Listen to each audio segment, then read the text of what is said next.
let me start with you, Jack. Is the mic on? Yes? All right. Jack, I know you've been passionate about the need to... Something's going on here. Huh? Is it working? Okay. I know you've been passionate about the need to fight climate change. I want to get a sense from you of why you think it's so important.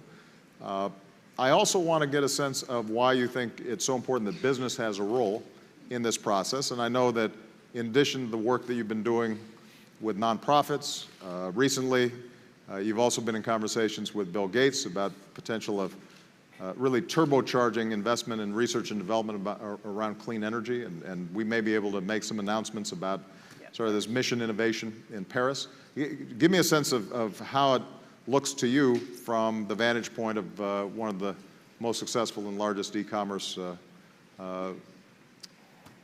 organizations in history. Thank you, President. Well, it's not the passion, it's the concern and worry. When I was 12 years old, I went to swim in a lake. And I was almost dying in that lake because the water was too deep, much deeper than I thought.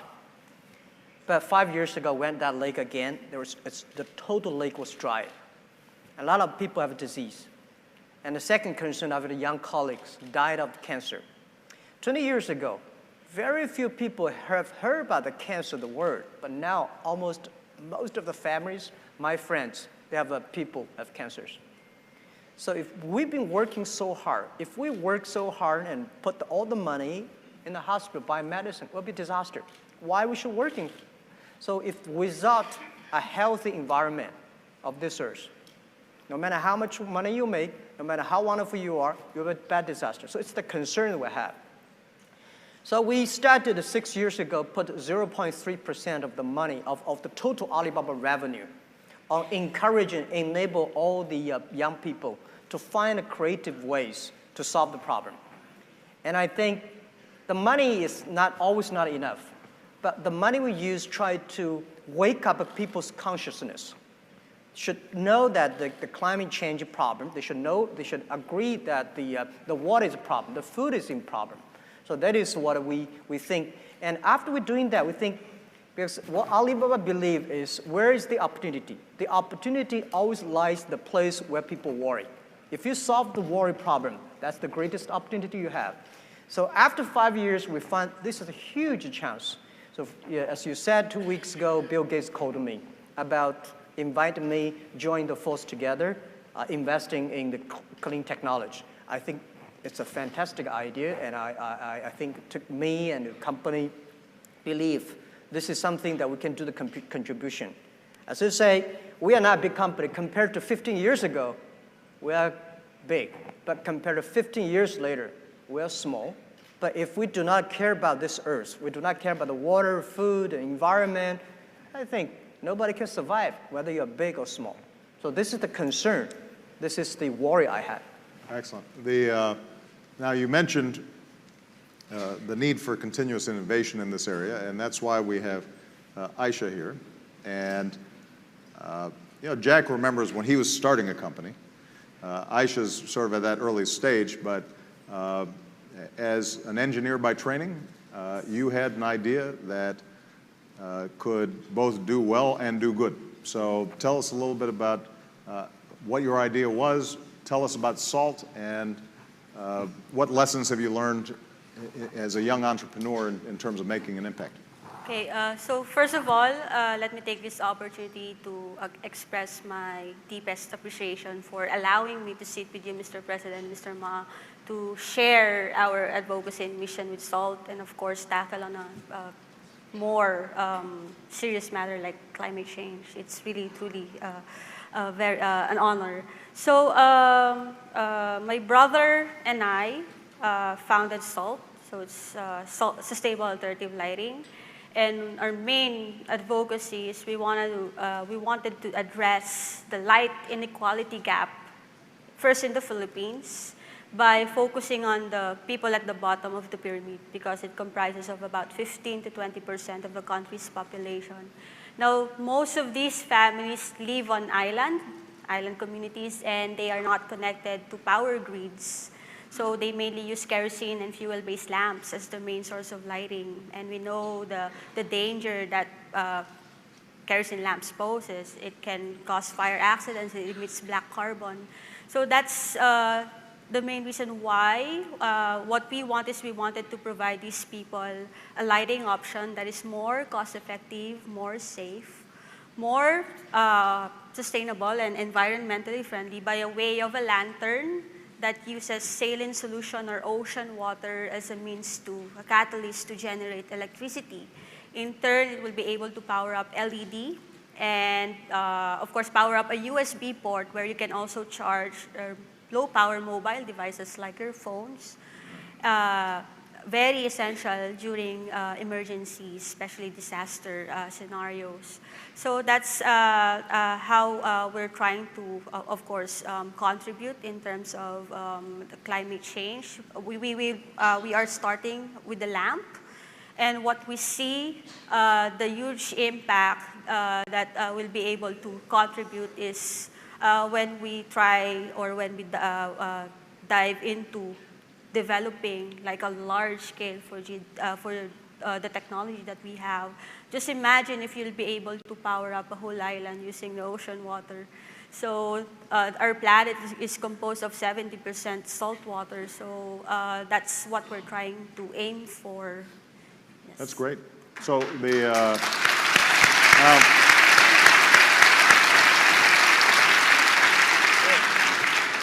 just to be clear, Aisha, so with some salt water, the device that you've set up can provide, am I right, about 8 hours of Yes, lighting? 8 hours of lighting. And all you need to do is you just have to replenish the saltwater solution, and then you'll have another 8 hours of And the lamp operating is $20, roughly? Around $20. Around $20, and it will last you for?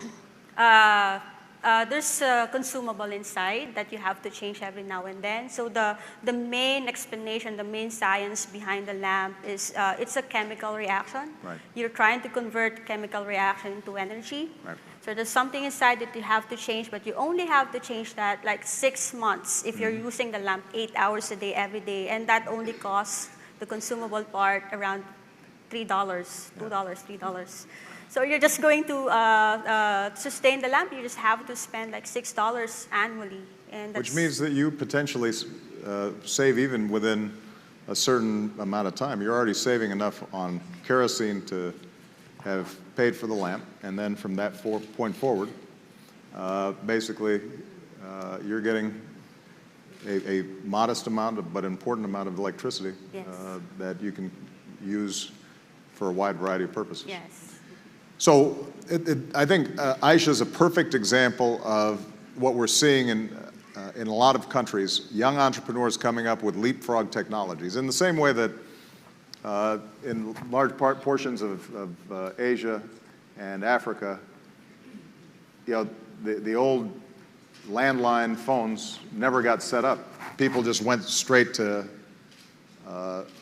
mobile. And obviously, they're buying stuff through Alibaba on there all the time. But the point is that they did not have to make some of the massive infrastructure investments. This is part of the reason why the old idea of development and environmental sustainability, I think, is outdated. It does raise the issue, though, of how we can do more to support young entrepreneurs like Aisha. And Jack, you have the benefit of having been on both sides of the equation. Early entrepreneur, scratching and clawing to get things done, and then now obviously a very successful businessman. How can both government and larger companies be assisting in creating the kind of climate for innovation that encourages young entrepreneurs like Aisha? Yeah, government is simple, just reduce the tax or no tax for these guys. Hey, there you go. Well, You got a lot of cheers from your fellow CEOs. yeah, but I think I feel so excited by hearing the story. Like startup for entrepreneurs like a baby. And I have 5 babies so far, experienced a father. Do you love them all equally, or is there? Yeah. Do you have some favorites? You shouldn't say that. I do. You know, Alibaba, Alipay, Taobao. You know, these are the kids that I have. But one thing, my advice, we just had a discussion at the back office that nobody can help you. We can only help ourselves. Investors, government, and partners, they are uncles and aunties. You are the father. You are the mother of the kid. Don't give up the kid. Because when we start up talking about our kid, our passion, it all sounds crazy. But you are the guy, take care of the kids. But what we do is that we are a platform. Our job is to enable. On the 11/11 day, we sold $14.5 billion, and this year we got like $500 billion sales totally on our platform. We do not sell anything. We empower other people to sell. So our platform is to empower the small business to realize their dreams. Company like that, we have a company that is, they have an APP helping trucks because the truck logistic, they normally deliver things from this city to that city full of packs. But when we come back, all empty. So the applications try to making sure all the truck drivers can find the resources. So our technology and platform try to empower this company. And last year alone, they saved $1.5 billion US fuel because of the thing. So I think using the technology in innovative ways and all other things, big companies, it's difficult for big companies to keep the innovation keep on. The innovation is always outside your company. So for us, when we see companies like that, we're excited. We put the money inside. We're using technology, and we also promote them on our platform if they are environment friendly. Excellent. Yeah. Aisha, what have been the biggest challenge for you in terms of scaling up? You've got a technology. You feel confident that it can work. She's won, by the way, a lot of prizes and gotten a lot of attention. So this is not like one of those infomercials where you order it and you can't make the thing work. It's but what have been the biggest challenges, and how could both the public sector and the private sector be more helpful in terms of encouraging young entrepreneurs like you? Well, based on our experience, I guess what we need here is like a support system, because we have the passion. So if you don't mind me telling you the backstory of how we started, the main inspiration of coming up with the application, a lighting application, was when I did a personal immersion up in the mountains of Kalinga. So there I learned of a story that because of scarcity of public transportation, people had to travel down the mountain and walk 6 hours just to get kerosene for their lamps. And they do that every other day. So we have the passion. So what we need is like a support system, both from the private sector and the government, to like mentor us, guide us how we can scale up the product or the project. And yes, we also need a lot of support in terms of funding. So that's where that's our main challenge right now. We're on a critical phase. We're trying to mass produce the lamp. So we're just looking for someone to fund us to get the project moving.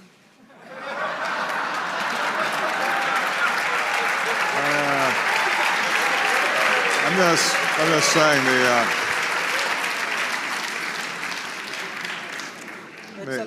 serving him as a matchmaker here a little bit. But a couple of things, and I know we're running out of time, but I just want to comment on. First of all, I do think that there's a role to play for government in providing tax incentives for the production of clean energy. What's been interesting, if you look at solar, for example, heavy subsidies on the front end, but because of the trend lines in reducing the costs per BTU coming out over the last several years, it's exceeded many of our expectations. and increasingly the subsidies become less and less necessary. So early phase, Yep. you may need some support. Over time, less support. A second area, Jack, where I do think that the government has an important role to play, and I think you wouldn't disagree with this, is on basic research and development. Yep. Most of your businesses, the people in this audience, you have an R&D budget, but oftentimes it's commercializing a technology that's relatively proven, tweaking it, where governments can do what it's hard for companies to do, is to that front-end basic research that doesn't have necessarily an immediate payoff, but will then serve as the laboratories for young people like Aisha to discover, based on that basic research, I've got a new idea and I can do something else. And that's, in fact, how the internet came about, in part, was a combination of incredible innovation, but also some basic government funding that had come in on the front end. But the thing that I maybe want to ask you, Jack, sort of in closing, is whether you think that other businesses that you're interacting with and dealing with, particularly in the APAC countries, feel this same urgency that you do, or do you think that you're still an early evangelist for this and you have to persuade others a little bit more? And the reason I say that is because I think China's an interesting example. Like the earlier patterns of England or the United States, when a country is growing rapidly, it doesn't pay a lot of attention to the environment. As it enters into sort of middle income status, suddenly people start looking at cancer rates, they start looking at the air, the water, and you become more conscious and that that's a good, a value that we have to price and care about. And I'm wondering whether you think your fellow business leaders are seeing that same kind of transition and opportunity in this region. Yeah, I think I take China, for example. I think today, because of the air in Beijing, the smogging, it caused attention, and government and all the business changed a lot in the past 4 years. I just came back from Beijing 4 weeks ago. My throat was painful. And I think we organized called a Paradise Foundation. I invited 45 business leaders in China, all joined, all put the money inside. And we think that there are a lot of things business should do. It's too late to complain whose fault. Whether your fault or my fault, let's solve the problem together. It's the combined work of government, private sectors, scientists, and sociologists and philanthropists. We have to work in together. So I think the thing is that how we can work in a way more efficiently. I believe always you should have a philanthropic heart inside, but business way, because you have to get the things down. That is why scientists tell us how to do properly. Business should tell us how to get things done efficiently, and government should have the good environment and foundations of researching. And also we need a lot of media's guide to tell people how we do it.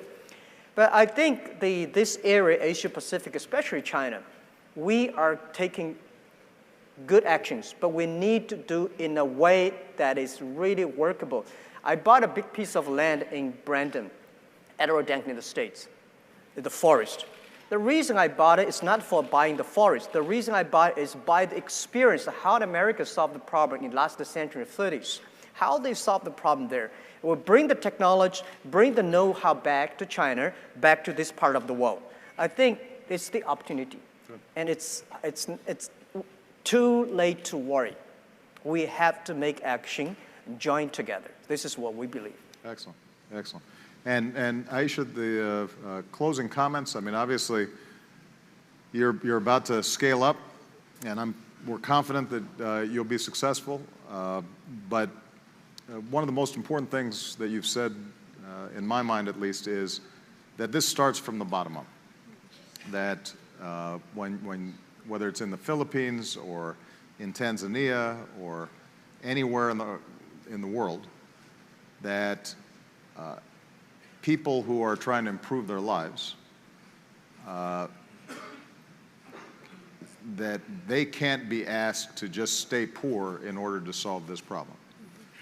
They need electricity, they want transportation, they want the same things that exist in developing nations. But what that means is that if we're working at that grassroots level, seeing what folks need and figuring out in an efficient way how to deliver improved quality of life while being environmentally sustainable, that's an enormous opportunity. But it starts at looking at the aspirations and hopes of ordinary people. Is that a fair thing to say? Yes, it's mainly a collaborative effort. You should not just rely on the government. Of course, you should also do your part, both as a citizen of the nation to help your people. So like what we're doing, I'm focusing on what I'm good at, which is, of course, R&D, research and development. And we just entered, with the help of local incubation program here in the Philippines, we were able to partner with a local manufacturing company who's trying to help us assemble the lamp. And we're also in talks. We are getting so many support from organizations and foundations to distribute the lamps across the Philippines. So with all those, it's a collaborative effort. So you have to, of course, be open with regards to partnering and helping out people, especially in our case, people that don't have access to electricity. Electricity is a basic need, and light is a basic need, and we should be addressing that. And before I get to my closing remark, I would like to focus on climate change, coming from an academic background. So I just wanted to emphasize that climate change is real. So it's a fact. It's not a myth that scientists created in order to get funding or grants. So it's real. So it's happening now. Just to give you like a simple analogy of what stage we are in climate change right now, it's like climate change is like cancer. So at stage 1, your cell starts mutating. And then at stage 2, you start feeling the symptoms. If you're self-aware, you go to the doctor and get treatment. If you're not aware, of course, you take it for granted, and then you go on to stage 3, you start feeling the severe effects of the symptoms until finally stage 4, you're noticing that your health starts declining. You get the best oncologists, pay the best hospital, but it's not working because everything is too late. Right. So climate change is like that. So right now, I believe so, we're on stage 2. So we're stage 2. So I'm just saying, people. It's you don't want to get to stage 4. Yes, and we don't want to get. And we all have a huge investment in making sure that our children, our grandchildren, our great-grandchildren are able to enjoy prosperity. And that's dependent ultimately on a planet that accommodates us.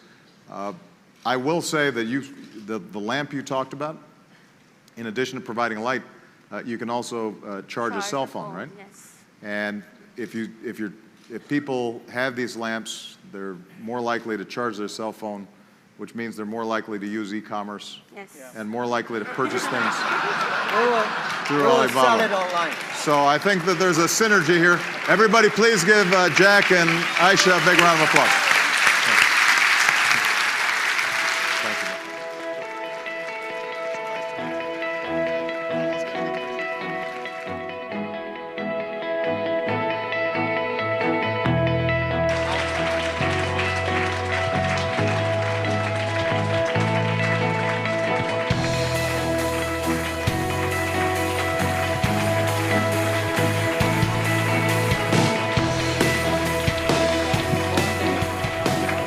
That concludes this session.